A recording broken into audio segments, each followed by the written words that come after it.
Government issues the first taxi fleet license to SignCab. A fatal fire at a public housing estate in Kwaichung. And the EU preparing to fight back against the US if the two sides fail to reach a trade deal.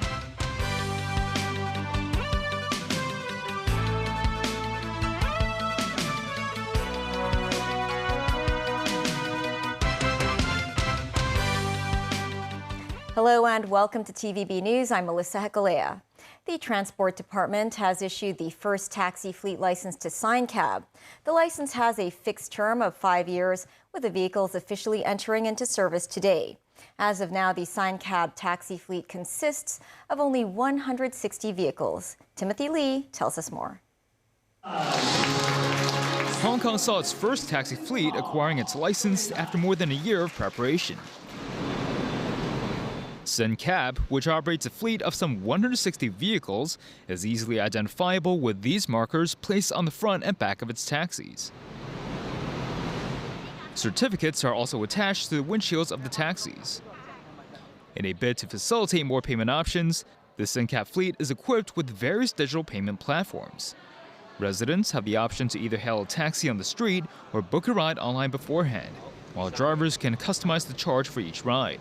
A dynamic charging system also applies to different time slots and vehicle types. SignCab founder Sonia Cheng stressed drivers of the company's taxi fleet must receive full training before they can start working. She added that the company utilizes big data for analytics on its ride-hailing platform. TVB News tried to hail a SignCab taxi on its ride-hailing platform at the Science Park earlier today. A 2-minute-long ride charges $80, while a traditional taxi only charges $26 for a similar ride. The platform also required us to pay before the arrival of the taxi. We waited for 20 minutes without any vehicles accepting the ride request, but the platform already indicated that the order was completed. Meanwhile, Secretary for Transport and Logistics Mabel Chan said authorities hope to improve the image of the taxi sector with the gradual operation of more taxi fleets. She noted that around 80 parking areas designated for taxi fleets have already been set up at 13 locations, including the airport, boundary crossing checkpoints, and the West Kowloon MTR station. Timothy Lee, TVB News. It was another hot day in Hong Kong today, but the weather may see a turn for the worse early next week. It's hot throughout the region as an anti-cyclone loft covers Guangdong. The heat is expected to remain for the next couple of days, while a southwesterly airstream will bring some showers to the region. A broad area of low pressure is expected to gradually develop into a tropical cyclone over the seas east of the Philippines. There's a chance it may enter the northern part of the South China Sea during the weekend or early next week, leading to squally thunderstorms, although there are uncertainties over its movement and intensity. A fire at Lai King Estate in Kwaichung claimed the life of a 78-year-old man early this morning. The fire started in a third-floor flat of Wo King House before 5 a.m. Firefighters extinguished the flames after about 40 minutes. The body of the man was discovered in the unit. He lived alone in the flat, and his living space was said to be extremely cluttered. Firefighters rescued 4 other people from the building. 2 of them were hospitalized for smoke inhalation. Around 50 residents were evacuated from the building during the fire. Investigators are looking into the cause of the incident. The 27-bloc European Union is preparing to fight back against the United States with tariffs of its own if the two sides fail to reach a trade deal. This after U.S. President Donald Trump announced plans to impose 30% tariffs on goods from the EU and Mexico if no negotiating settlement is reached by August 1st. Trump has sent letters to 23 countries threatening hefty tariffs, including Canada, Brazil, and Japan, after weeks of talks failed to secure comprehensive deals. Nazvi Karim with more. Europe is hoping for peace but preparing for war just in case. A trade war, that is, with the United States, that most say would be lose-lose for both sides, but likely inevitable if a deal cannot be reached by August 1st, or if US President Donald Trump backtracks, as he has done previously. Italy's Foreign Minister Antonio Tajani said the European Union has already prepared a list of tariffs worth 21 billion euros on US goods should negotiations fail. Italian Prime Minister Giorgia Meloni warned that a trade war within the West would weaken all parties as they tackle singular global challenges. Belgian Deputy Prime Minister Maxime Prévost said US trade aggression against his European allies is unjustified. Mexicans reacted with anger to Trump's threats. Pues que están muy mal. This homemaker in Mexico City said Trump is using tariff threats for everything. Tariffs for this, tariffs for that, she says. This man says he thinks Trump lacks the capacity to look after his own country and then tries to harm other countries. Trump, meanwhile, appears oblivious to the backlash. Speaking to reporters at Joint Base Andrews, he said other countries have more to lose, adding that the U.S. has taken in tens of billions of dollars since he started imposing tariffs. We had some tremendous financial numbers released on Friday, as you probably heard, that our country made $25 billion last month, $25 billion. It hasn't done that in a long time, and a lot of that's done because of good management, and number one, and maybe even more importantly, the tariffs that are pouring in. We have tariffs pouring in at levels that we have never seen before, and they've only just started. These are countries that have been shut to us, but we've been open to them. In other words, they wouldn't let us do business there, but they would do business in our country. Not a fair deal. Nazri Karim, TVB News. The U.S. Senate released a report on Sunday revealing there had been a cascade of failures that allowed a gunman to shoot at Donald Trump during a campaign rally a year ago to the day. The report faulted the discipline of the Secret Service and the lack of firings in the wake of the attack. Meanwhile, the U.S. president marked the day with family and friends watching the FIFA Club World Cup final. Tracy Furness has more. US President Donald Trump marked the one-year anniversary of a failed assassination attempt on his life with family and close advisors at the FIFA Club World Cup final in New Jersey. Crowds cheered as he arrived at the stadium. Trump and First Lady Melania travelled from their golf club in Bedminster, New Jersey to East Rutherford, 64 kilometres away, to watch the final of the US-hosted tournament between Paris Saint-Germain and Chelsea at the MetLife Stadium. Earlier at Joint Base Andrews in Maryland, Trump spoke to reporters about the attempt on his life a year ago, saying he didn't like to think about it much, but believed God was protecting him. God was protecting me. Maybe because God wanted to see our country do better or do really well, make America great again. But God was protecting me, Brian. I'll tell you, it's the more you think about it, the more you see it. But no, I don't like to think about it much. You know, I have a job to do, so I don't like to think about it much. It's a little bit of a dangerous profession being president, but I really don't like to think about it too much. I think you're better off not thinking about it. A year after coming millimetres from a very different outcome, Trump, according to friends and aides, is still the same Trump.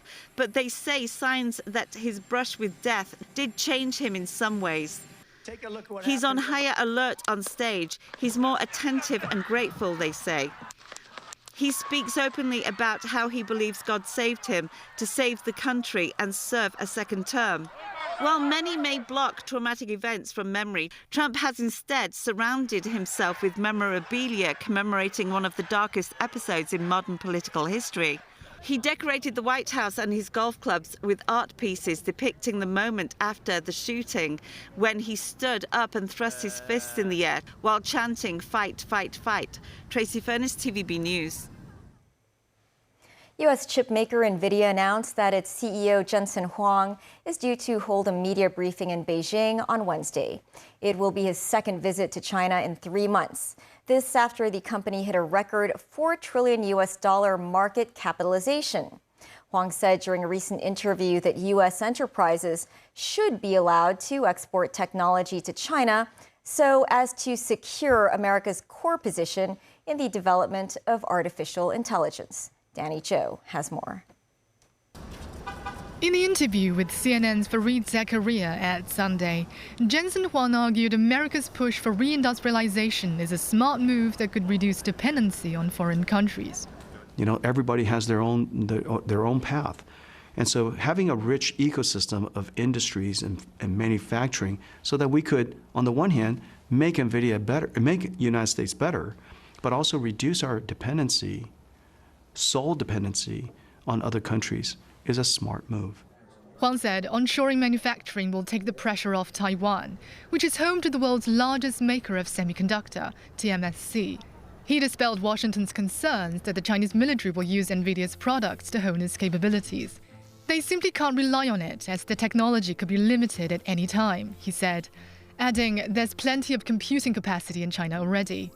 Washington earlier imposed a ban on sales of Nvidia's advanced H20 AI chips to the country. Huang reportedly pushed back against the export controls when he met US President Donald Trump in Washington last week. The Nvidia founder noted the curb is doomed to fail because it has pushed China to grow its own capabilities that may eventually emerge as rivals. The Reuters news agency reported that some US senators sent letters to Huang ahead of his closely watched China trip and requested him to avoid meeting companies that are working with the Chinese military or intelligence agencies, as well as companies on the US export control list. Danny Zhou, TVB News. Still ahead. Police say phone scams targeting mainlanders in Hong Kong on a declining trend earlier this year. And Hong Kong UMed launches scholarship program for medical graduates who wish to pursue PhD studies overseas.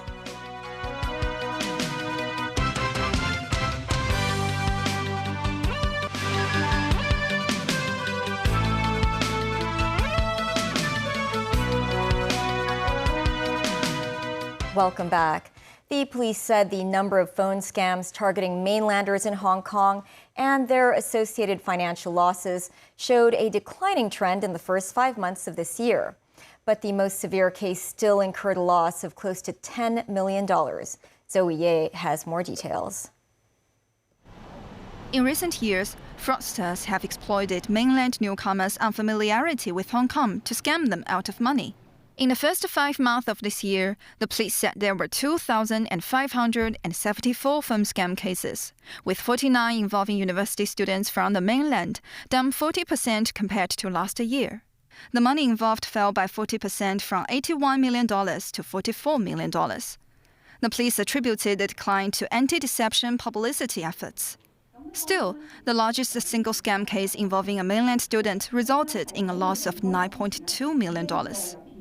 She fell into a prey to a scam, phone scam again, pretending to be a Chinese official. And she believed in that. Again, she refused to release any information to any of his relatives or her friends or classmates. Senior Inspector Wang Qinman said the victim was a first-year university student. She only realized it was a scam after making huge transfers for several months. Fan King Chang of the Immigration Department warned against fraudulent visa agencies that promise certain approval or offer to forge documents for visa applications. Actually, in processing each application, the Immigration Department will examine whether the applicant meets the specific criteria, eligibility criteria under the relevant admission scheme, and normal immigration requirements. This is to ensure that only applicants meeting the relevant immigration policies will be admitted into Hong Kong for employment or stay. As the new academic year approaches, Hong Kong police have teamed up with mainland authorities to strengthen anti-deception measures targeting mainland students studying in Hong Kong. Since last year, Anti-Deception Coordination Center has opened accounts on Xiaohongshu, Chinese TikTok, and other platforms popular among mainland students, posting educational videos about common scam tactics every week. Zoe Ye, TVB News.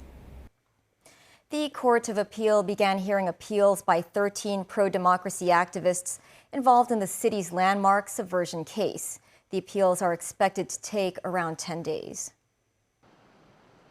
The 13 activists, including Lam Chuk Ting, Lung Kwok Hung, Wong Pik Wan, and Ho Kwai Lam, were brought to the West Kowloon Law Courts earlier today. They were earlier slapped with jail sentences ranging from 4 years and 5 months to 7 years and 9 months. The 13 Pan Democrats were part of a group of 47 charged with conspiracy to commit subversion, of which 45 were found guilty. Several of them, including former lawmaker Claudia Mo, have already been released after completing their sentences. Regulations on mandatory reporting of child abuse will come into effect early next year. The Labor and Welfare Bureau will launch an online platform to assist professionals to determine whether a case requires reporting. Jani Zhang has more. Starting next January, professionals who fail to report severe child abuse cases will face criminal liability. Many are concerned about the difficulty in making accurate judgments, fearing unintentional legal violations. Authorities will release guidelines and an online decision flowchart. The flowchart includes various cases such as physical and psychological abuse, neglect, and sexual assault. Lawmaker Tik Ching-yuan asked whether strict adherence to the process will ensure legal compliance. Undersecretary for Labor and Welfare Bureau Ho Kai-mei said, if answered truthfully and the platform suggests no mandatory reporting, it may serve as a legal defense. Legislator Kung Ho-mei said, if the flowchart still requires personal judgment, this might pose challenges for professionals. The Undersecretary said if users manipulate results to avoid reporting, the ultimate responsibility still falls on them. Assistant Director of Social Welfare Chow Fong Moi said, even if immediate reporting is not required, the platform may recommend further follow-up on other needs. Taking into account the expected surge in reported cases after implementation, Social Welfare Department will create 41 job openings to enhance law enforcement and support capacity. Jenny Jiang, TVB News. The University of Hong Kong's Faculty of Medicine launched a scholarship worth up to $2 million for medical graduates who wish to pursue PhD studies in overseas universities. The head of the medical school said the offer aims to boost talent in the research field. Before DSE results are released on Wednesday, 57 students received conditional offers through school nominations and the International Baccalaureate Diploma, or IB. Samantha Lee was at Hong Kong U's medical school. 2 years ago, the University of Hong Kong's Faculty of Medicine rolled out a study track titled Distinguished Med Scholar, or DMS, tailored for some 30 high achievers every year. Participating medical students receive scholarships of up to $800,000, as well as a series of learning opportunities, such as one-to-one mentorship programs and social events. For me personally, the part that's unforgettable is participating in different DMS exclusive events, such as the high table dinner, because in that event, I got to know different professors, and I also chatted with our dean for a while about my potential life in Dundee. What's new is that the medical school will award scholarships for graduates to enroll into PhD programs. Partner schools include top colleges from around the world, including Cambridge and Oxford. In the meantime, the Faculty of Medicine granted conditional offers to 57 students, including 26 perfect IB scores and 31 recommended by school principals. One candidate is from Mingxin Hong Kong School in Guangzhou, which offered the DSE exam for the first time. Through the experience from the past 2 years, we are able to understand more about the criteria that these students have been recommended by their schools and their principals. So we have more confidence that these students are able to excel in our medical school program. With the number of places in undergraduate medicine programs set to increase in the coming academic year, the Dean of the Medicine believes that exchanges between students will increase, and the medical school will enrich courses to allow for more students. Samantha Lee, TVB News. That's the news. Thanks for watching. Pearl Magazine is up shortly. See you then.